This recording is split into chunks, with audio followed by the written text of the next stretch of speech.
Most people think that saving your first $100,000 is all about luck or earning a huge salary. Not true. Consistent habits and smart money decisions matter way more than how much you earn. Today, I'm revealing 10 underrated habits anyone can use to save their first $100,000, whether you are starting at zero or you're rebuilding from scratch. So let's get started. Number 1, have monthly money check-ins. Set aside 60 minutes each month to review your finances, whether you're solo or with a partner.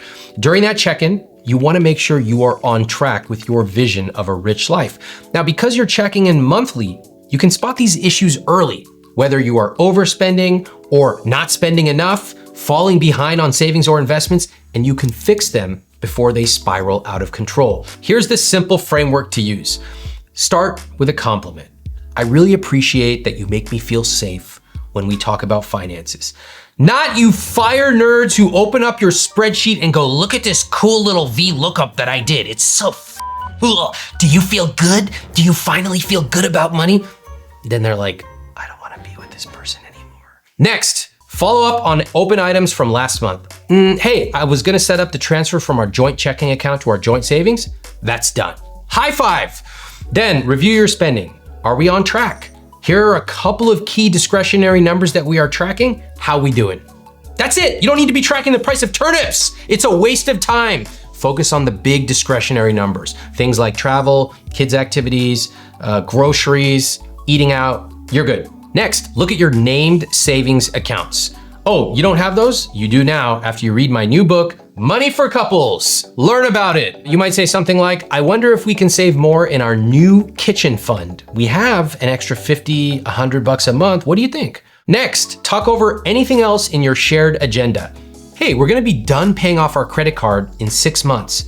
Once that's done, how should we reallocate that monthly payment? Oh, one of the best conversations ever. Assign tasks by name, divide and conquer. Be specific, like who owns it? What's the next step? What's the deadline? You are running a business together, the business of running a household. Sure, I'll find a restaurant for your dad's birthday dinner next Wednesday. Give yourselves a rich life moment to look forward to. Hey, should we check out that new exhibit at the Met? I'll put it on the calendar for Saturday. Hey, should we go to the park on Sunday? Awesome, that's gonna be so fun. And finally, end with a compliment. A good compliment is specific about the meeting, and it can include how your partner made you feel, something you noticed, or even just the fact that they were present during the meeting. I'm so glad we're doing this together. It feels good knowing that we are a team. Number 2, prioritize paying off debt fast. Listen, high interest debt, especially from places like credit cards, that's a wealth killer. If you are paying 25% or more in interest, you are throwing that money away. Now you can use my free debt payoff calculator. I will link it for you below, and you can make a debt payoff plan. Focus on paying off that high interest debt as quickly as possible so you can then take that money and redirect those payments towards growing your investments and savings. Number 3, always be on the hunt for more money. You want to boost your net worth fast? Then an underrated habit is to make it a priority to look out for extra cash. But there's lots of ways to do it. Use the CEO approach. The C is cut costs. Look at your expenses and decide what you do not care about. Cut costs mercilessly on those items. E, earn more. You can ask for a raise. You can switch jobs or even industries. You can start a business. You can take advantage of your employer's 401k match. And then O for optimize spending. You can negotiate your bills down. You can even call and ask for lower APRs on credit cards and sometimes loans. Now, traditional advice about saving money only focuses on restricting yourself. Don't buy jeans. Don't buy iceberg lettuce. Don't you dare go outside and look in the window of a store. Maybe when you're 90, then you can spend money. No, thank you. By looking at other ways to improve your finances, like earning more and optimizing your spending, you open up so many new avenues for building wealth. That's what makes the CEO approach so valuable. Number 4, follow a spending plan. One of the saddest things in the world is realizing that people actually spend money at Arby's. Like, what is wrong with your palate that you go there and actually buy a roast beef sandwich from the worst restaurant on the planet? You did that. You kept them in business since I was a kid. Why? And this really illustrates a larger problem, which is people spending money on things that are not part of their rich life. I guarantee if I ask anybody, what's your rich life? 0 out of 300 million people are gonna say Arby's. It's not, it's just in front of you. And that is true of so many things we spend money on. That is why we need a spending plan. Let's spend extravagantly on the things we love as long as we cut costs on Arby's. Research shows that Americans spend 88% of their take-home pay. No wonder we have a dismal combined savings and investment rate of about 12%, probably less if we're much more accurate, and that's mostly because built-in 401ks and things like that. So instead of wondering where all your money went at the end of each month, build a conscious spending plan. It's not a budget that pays yourself first by saving 5 to 10% of take-home pay and investing 10% or more of each paycheck. You can download my free conscious spending plan template and fill it in with what you want your plan to look like. Then you can take a brutally honest look at your current financial situation. This gives you so much clarity so that you can cut back in areas you don't care about and actually spend more on the things you love. Most people do not want to take this honest look at their finances because it's kind of uncomfortable. But I'll tell you what, taking this honest look in the mirror, this honest look at the conscious spending plan will transform the rest of your rich life. Let's get to the next underrated habit to save your first $100,000. Number 5, shift to long-term thinking. Sometimes I ask people, what do you want to do with your money? A year from now, 5 years from now, they're like, what? Huh? It's like driving in the fog. All you can see is 50 feet ahead of you. It's impossible to even think about what's 5 miles down the road. Building wealth is like getting fit or learning a new language. It takes time, and you have to be willing to see down the road. Yes, you have to put in the work, but you also have to know that every step you're taking in the right direction is actually gonna pay off. Nobody trips and falls and builds a rich life. You have to be thinking long-term. Number 6, build a financial moat. You know what a moat is? You know those things around a castle? No one could penetrate it, the freaking alligators in it? That's what we need in our life, except for money. Life happens. A financial moat protects you. And without it, an unexpected car repair or medical bill or job loss can wipe out years of progress. And I gotta tell you, you never wanna be in a position where you have to borrow money from your 401k. You never wanna be in a position where you go into debt because of something you did not expect. There's lots of penalties and interest involved when you have to make decisions like that.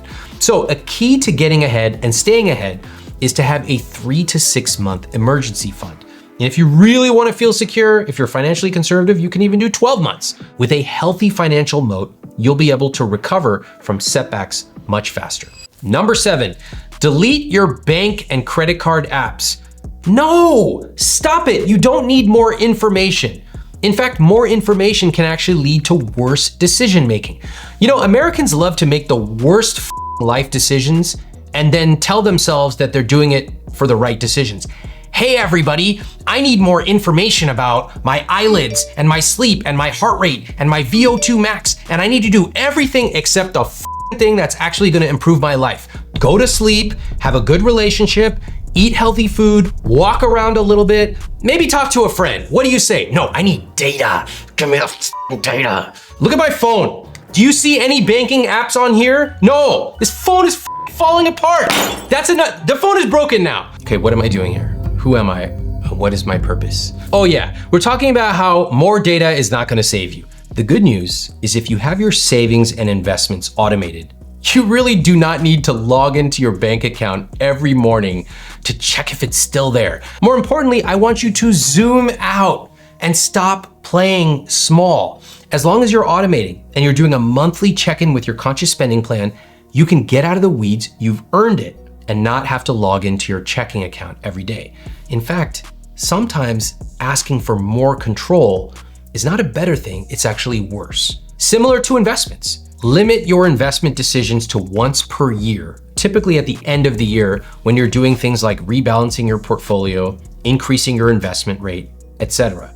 And please, for the love of God, stop jumping from one savings account to another because one account increased its rate by 0.1%. Have you ever actually calculated how much 0.1% will give you, even if you have a $10,000 balance? It's not much. It's not worth jumping around. All of these things are playing small. Set your account structure up, follow the material in my videos, zoom out, and get on with your life, because a rich life is lived outside of the spreadsheet. Number 8, invest in the right things. Please stop wasting your time picking individual stocks. Please stop trying to time the market and writing me, Ramit, I know that you said I shouldn't time the market, but it looks really expensive right now. Should I wait? That's f***ing timing the market. Don't do that. Data shows that people who consistently invest with simple, low-cost funds like index funds outperform 80% or more actively managed funds. Basically, you can beat these portfolio managers who are paid over $1 million a year wearing fancy suits. You could beat them by picking a low-cost Fidelity or Vanguard or Schwab index fund.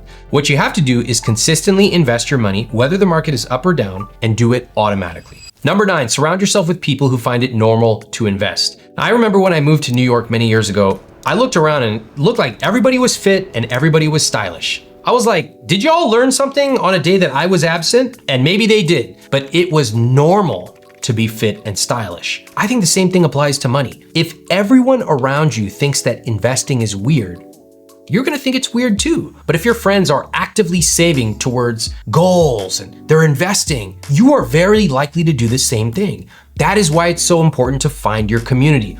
Whether it's reading books, whether it's being part of my money coaching program, whether it's connecting to others in YouTube comments, surround yourself with people who celebrate wanting to live a rich life. And number 10, do an annual rich life review. Once a year, I want you to review your finances and your life. Here are some questions you should consider. Did you hit your 4 key numbers? Your fixed costs, savings, investments, and guilt-free spending? What went well this year? What do you want to do more of? What didn't go well? What would you want to change or do less of? Where are you today with your financial goals? What would this next year look like if it were magical? Review your money dials and any money rules that you created. If some of them don't apply to you anymore, discard them or change them or add new ones. And finally, think about what's coming up next year. Do you have changes in income? Do you have additional expenses? Do you have scenarios you want to start planning for right now? This shift from reactive to proactive thinking will help you live a rich life today and an even richer life tomorrow. These habits aren't just about saving $100,000. They are about creating a financial system that makes investing and saving second nature. In fact, it makes it automatic. Start with one habit, build momentum, and watch how quickly things change. Now, to understand everything you need to know about building wealth, check out my complete investing playbook here.